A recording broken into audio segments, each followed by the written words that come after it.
On the attack, the Deputy Prime Minister on the floor of Parliament goes after our own show. In a shocking manner, he calls out this show and a recent episode we aired this week. Tonight, we respond. Beyond the Headlines starts now.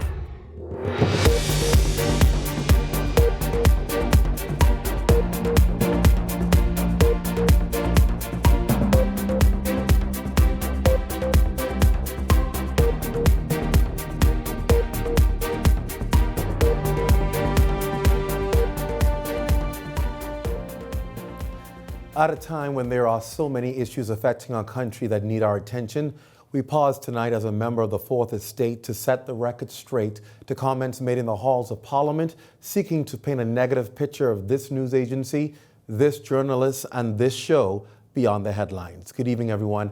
I'm Clint Watson, and welcome to the show. Media in our country plays a crucial role. In a democratic society, its purpose is so much more important. You see, we protect the rights of everyone and give voice to those who are unheard.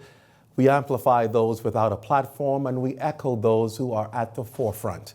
We provide analysis, information, opinions, and history so that you can make informed, educated, and concise decisions for your well-being and that of those close to you. You depend on us. Likewise, we depend on you. But sadly, there are those who feel their position of temporary power entitles them to be inhumane, immune to critique, criticism, and the views of those who elected them and those who must be governed by them. When you hold high office, you see, you also hold the responsibility to act differently. You are elected to be the example for others to follow. You are elected to bring the change that people so desperately want.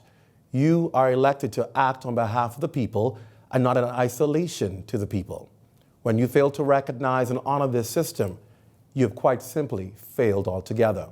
Yesterday, during the afternoon session of the House of Assembly, the Member of Parliament for East Grand Bahama and Deputy Prime Minister Peter Turnquest decided to use his privilege in that hallowed place to do what parliamentarians have long frowned upon and kept as off limits, that is, attacks on ordinary regular Bahamians. It's been a long-standing practice of goodwill to leave the names of Bahamians out of debates and discussions, particularly when being referred to in a negative light. However, our Deputy Prime Minister threw that observation aside, threw the practice out of the window when he spoke about this station, its news product, and the person who heads the news product, me. This show is not an attack on the Deputy Prime Minister, make it clear. I've long respected him.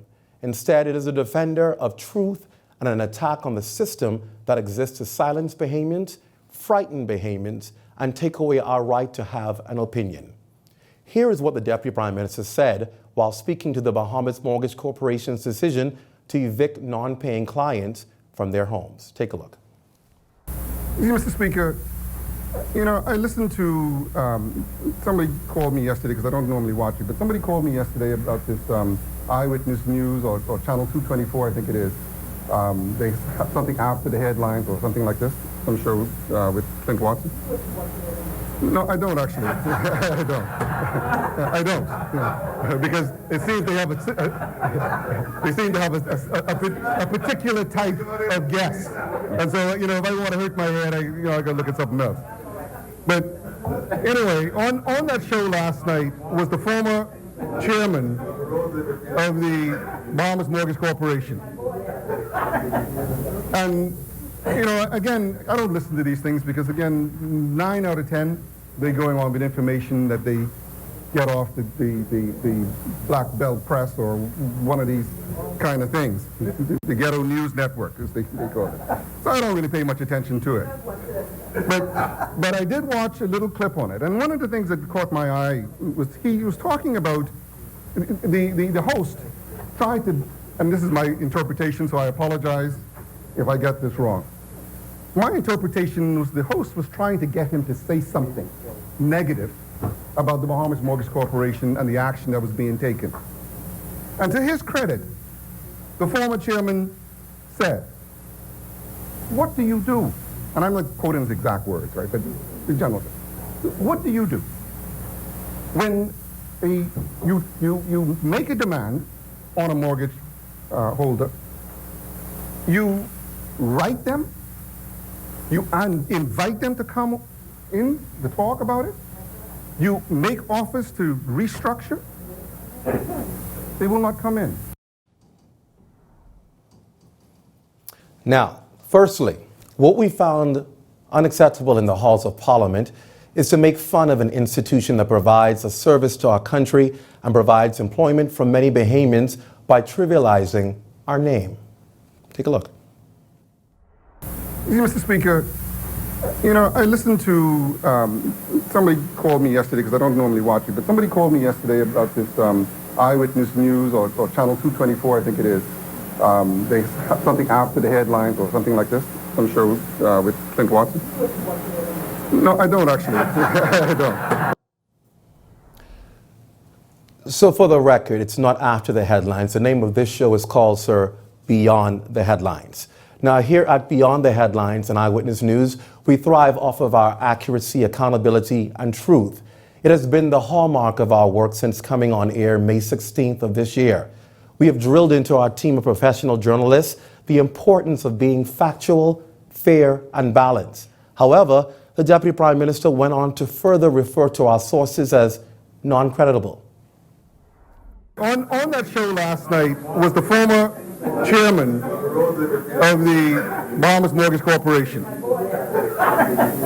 And, you know, again, I don't listen to these things because, again, 9 out of 10, they're going on with information that they get off the Black Belt Press or one of these kind of things, the Ghetto News Network, as they call it. So I don't really pay much attention to it. Again, sir, we do not get our news from Black Belt networks, and neither do we get them from Ghetto News Networks. We are a team of professional journalists that work hard at researching and getting information from Bahamians who give us information, and we investigate and we attend the press conferences that you yourself invite us to. And as if the attacks on me and our news product weren't enough, the Deputy Prime Minister then launched an attack on our guests by making this statement. I don't, you know, because it seems they have a particular type of guest, and so, you know, if I want to hurt my head, I got to look at something else. A particular type of guest. Well, tonight we take great pleasure in featuring the array of guests that we have been fortunate to grace this show since coming on air. These, as you will see on your screen, are just some of the names and categories of professionals that have graced this show. We've had government officials from the FNM and the PLP who have been on our shows. Government officials and FNM's member of parliament include, and we will bring them on the screen for you, the Honorable Desmond Bannister has been on this show. Brenzo Roll has been on this show. Marlon Johnson has been on this show. Shivago Laing has been on this show. Senator Jennifer Isaacs-Dotson has been on this show. Travis Robinson has been on this show. Reese Chipman, Frederick McAlpine, Arnold King from the Department of Meteorology, Omar Archer from the Ministry of Works, the Royal Bahamas Police Force Traffic Division leaders, Marcellus Taylor, Director of Education, the Ministry of Tourism have been on this show. Opposition members have been on this show. Michael Arquidis, Phil Galanis, all former parliamentarians, the Honorable Obi Wilscombe, Leslie Miller, Senator Fred Mitchell, Melanie Griffin, Wayne Munro. Activists, humanitarian, and non-profit organizations have appeared on this show. Great Commission Ministries, Hands for Hunger, Wani Luther, Rise Bahamas, FOAM, Coalition for Concerned Citizens, Citizens Against World Trade Organization, Sam Duncombe, Tennille Burrows, Graham Weatherford, Duran Thompson, Luby Georges, Stephanie St. Fleur, Gandhi Gibson. Religious leaders have appeared on this show. Bishop Delton Fernanda, Archdeacon James Palacios, Bishop Simeon Hall, Bishop Arnold Josie, Dr. Carlos Reed, Pastor Ricardo Miller. Foreign entities have appeared on this show. Greg Woods of GIBC. The United States Embassy has appeared on this show. Persons from education, Dr. Winston Mitchell from the University of the Bahamas. Zane Lightburn, Ministry of Education. Public school scholars have attended. Rising stars have attended, and merit scholars have attended. Entertainers have also sat at this table. Sheila Poitier, Fred Ferguson, Ronald Sims, Charles Carter. Other businesses and associations: Bahamas Striping Group of Companies, Bahamas Gaming Operators, Chamber of Commerce and Employers Confederation, Bahamas Association of Compliance Officers, 242 Jobs, Bahamas Contractors Association. Trade unions have been here: Belinda Wilson from BUT, Paul Maynard from BPL, Dina Roll from BCPOU, Teresa Mortimer from BFSU, Brandon Christie from Electrical Managers Union, Stephen McPhee from the Educators Managers Union, and other specialists, sir, have been here. Kendra Christie, Certified Fraud Examiner, Dr. Sean Knowles from Sandilands Rehabilitation Center, Dr. Derek Pinder, and Dr. Linwood Brown. These are not all. There's just some of the guests who have appeared on this show. So when you make the comment, a certain type of guest, you are referring pretty much to a cross-section of Bahamians. Not just to mention that, we are also pleased, as you've seen in this video, that the Prime Minister, Dr. the Honorable Hubert Minnis, took time out of his schedule last week to sit down one-on-one with this show while we were in New York to talk about the Bahamas' position on certain matters discussed at the United Nations. That special of Beyond the Headlines will be aired next week. We thank the Prime Minister for accepting our invitation to be a member of this special kind of people on our guests. When we come back, we share with you highlights of that particular show as the Deputy Prime Minister is referring to. You will get the chance to make your own judgment of what I said. You will see how it in no way lines up with what the Deputy Prime Minister has accused on the floor of Parliament. We're back after this.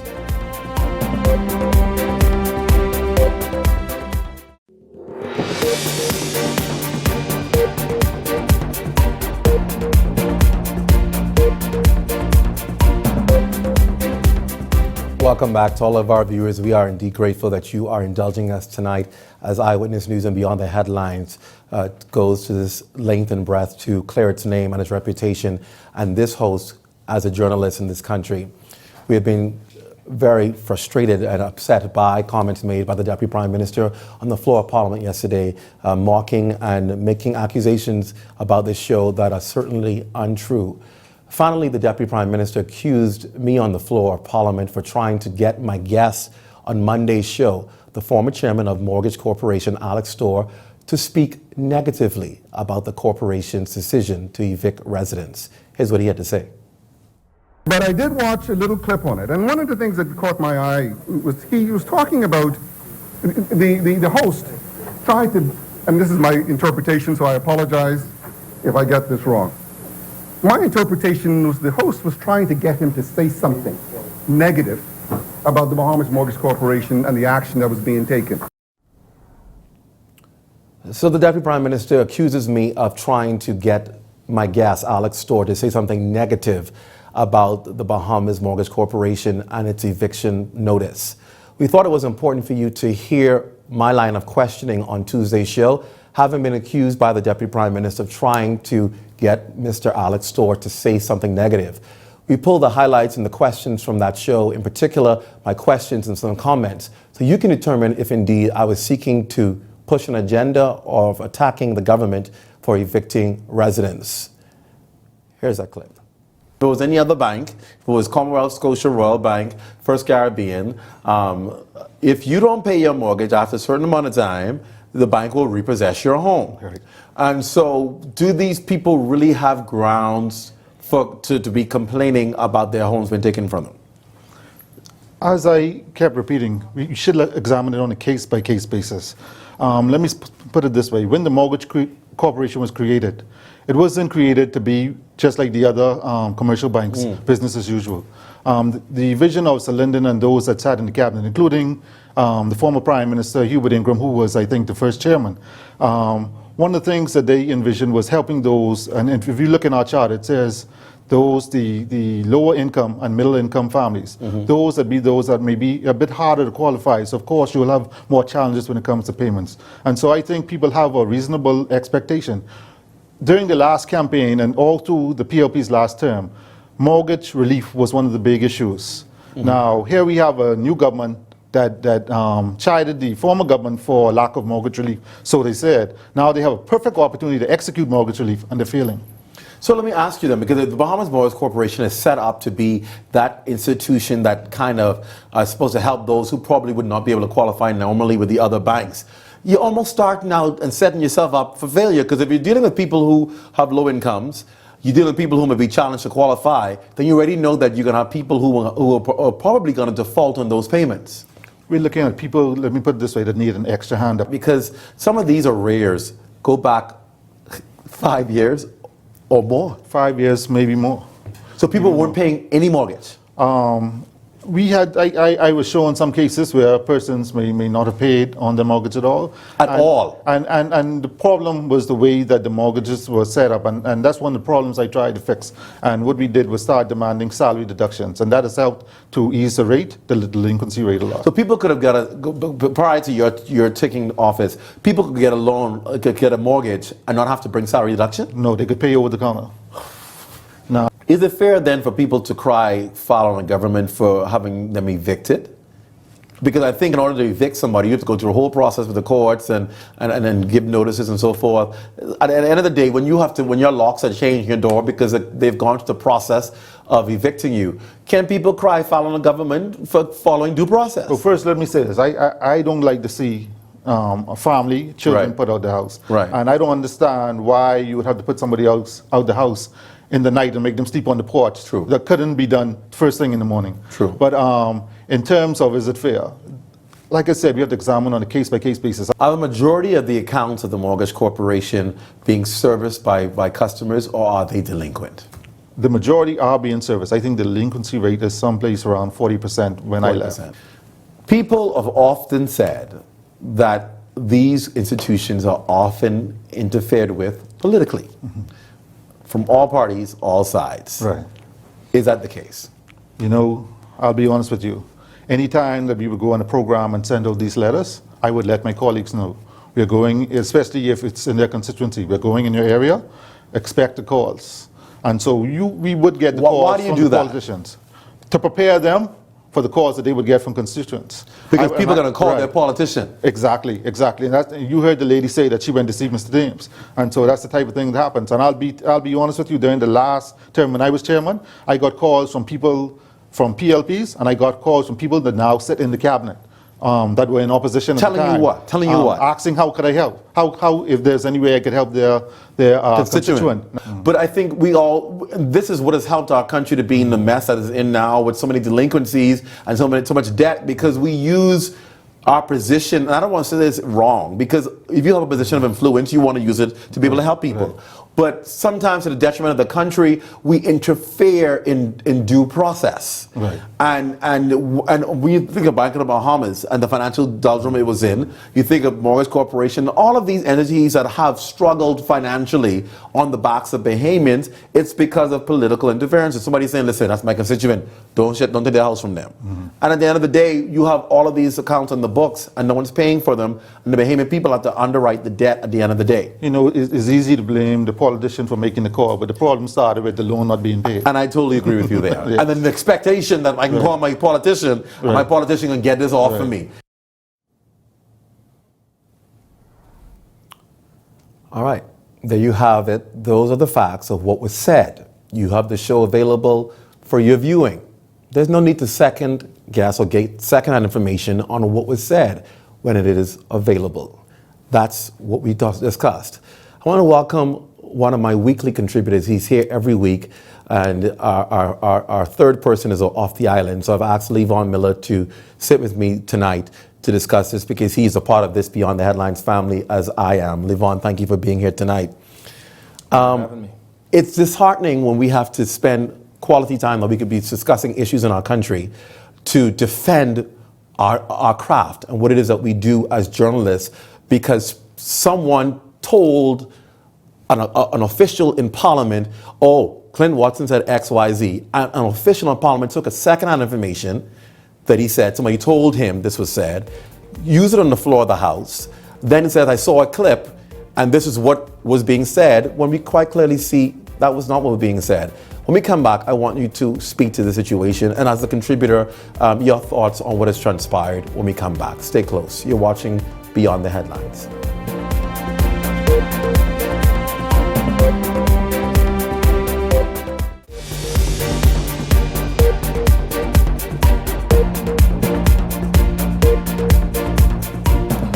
Welcome back. Before the break, I introduced my contributor, weekly contributor who's here, Lee Von Miller, to weigh in on what has transpired really about our show and what it is that we do here every night. Your thoughts? Well, Clint, first of all, let me say that I think the Prime Minister, he's obviously... The Deputy Prime Minister. The Deputy Prime Minister, sorry. Obviously, he's made a bad call. I mean, it is never good for politicians or anyone in leadership to, one, attack the fourth estate, to two, attack the fourth estate under the cloak of privilege, right? Because, I mean, it's cowardice. It means that I cannot, under any circumstance, retaliate against you in any way because you're covered under the cloak of privilege.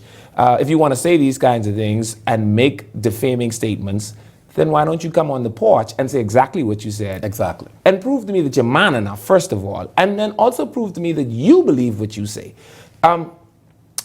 I want to say this, Clint, right?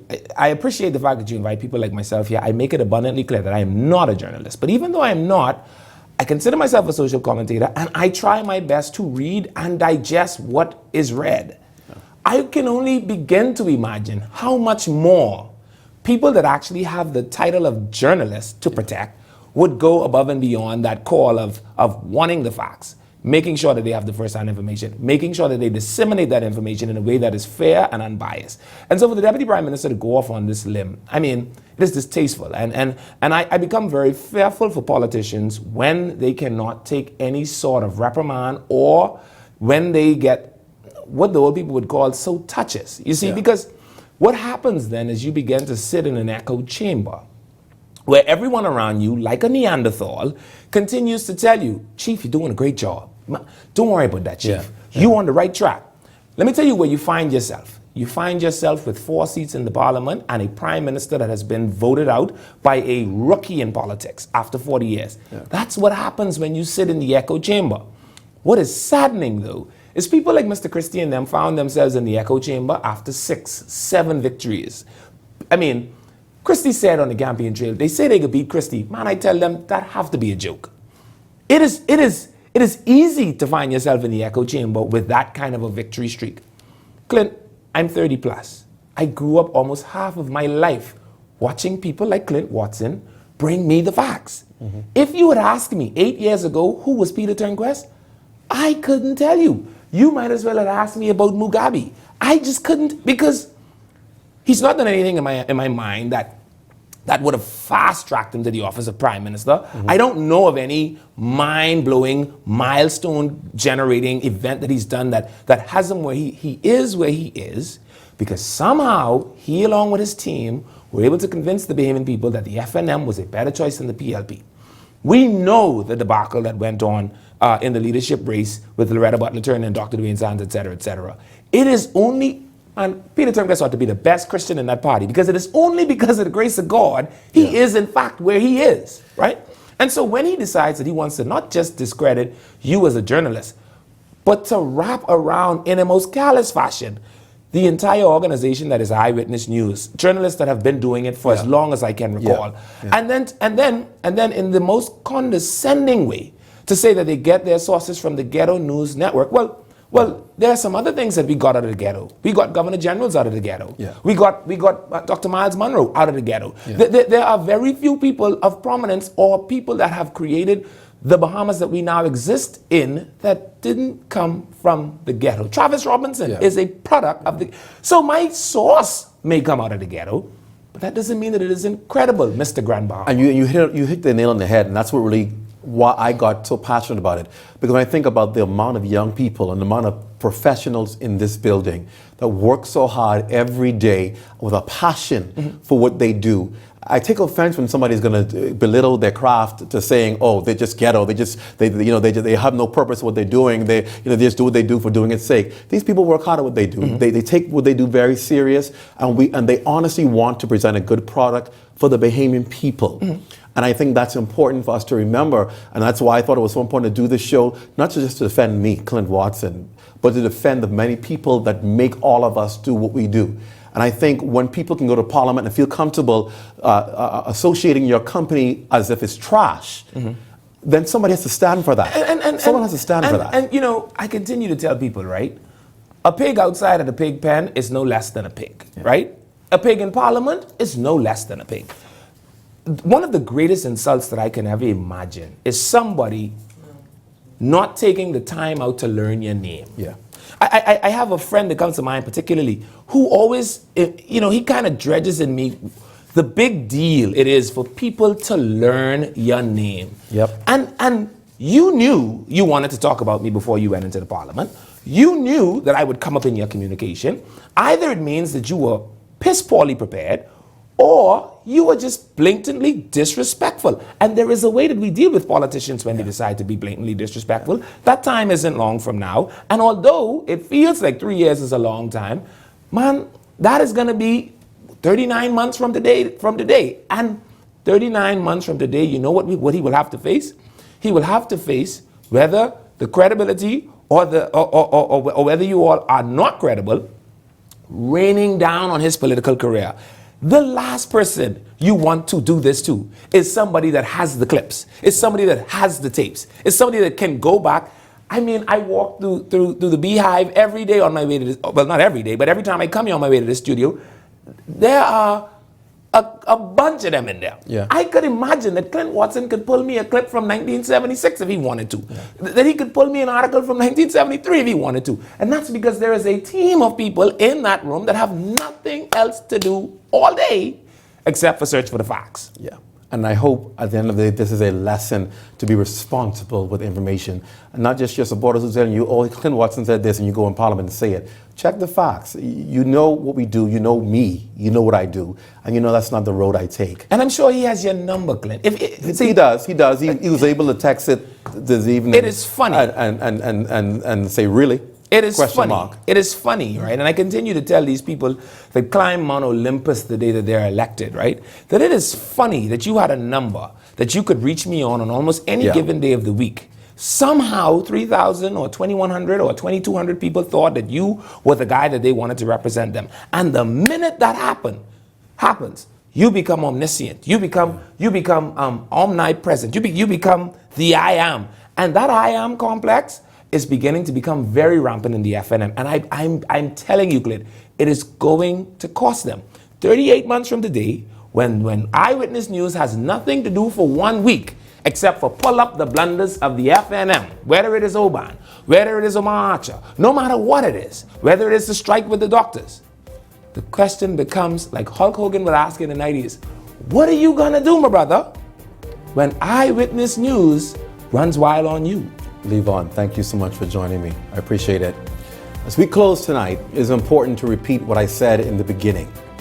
This is not an attack on the Deputy Prime Minister. I respect the office. However, as the Fourth Estate, we too are being held to a higher standard. The Bahamian people who we work for expect us to be fearless, upright, balanced, and accurate. They expect truth and integrity, and they will not settle for us turning our heads and walking away. This means there will be times that we must stand alone or risk becoming the news rather than reporting it, quite like tonight. It's not our most favorable position, but that also certainly doesn't mean that we won't rise to the occasion if put in this position. As a seasoned journalist, I have worked for many years in this profession and I've worked under many administrations. I've worked in the private sector and the public sector before returning back to the private sector. In our beloved small but great country, this is not an easy job. There can very well be repercussions for the stance we take. I know this, but I'm not afraid of this. I've seen this before, the benefits and the consequences. My experiences before allowed me to receive the phone calls or the threats in another place. But that season is over. My spirit won't be broken. This for me is a calling from the one above. And if he's called me, he'll cover me. And if he covers me, I'm well kept. We are on the horizon of a new day and a new era in our country. Bahamians will overcome fear and intimidation and begin to speak up. This is not about politics or sides, but rather about survival for tomorrow. This administration got it right when they declared this season the people's time. You said it. You can't now change it. Doesn't apply to others and exempts you. I repeat, this season indeed is the people's time. And that statement doesn't belong to the FNM, nor the PLP, neither the DNA.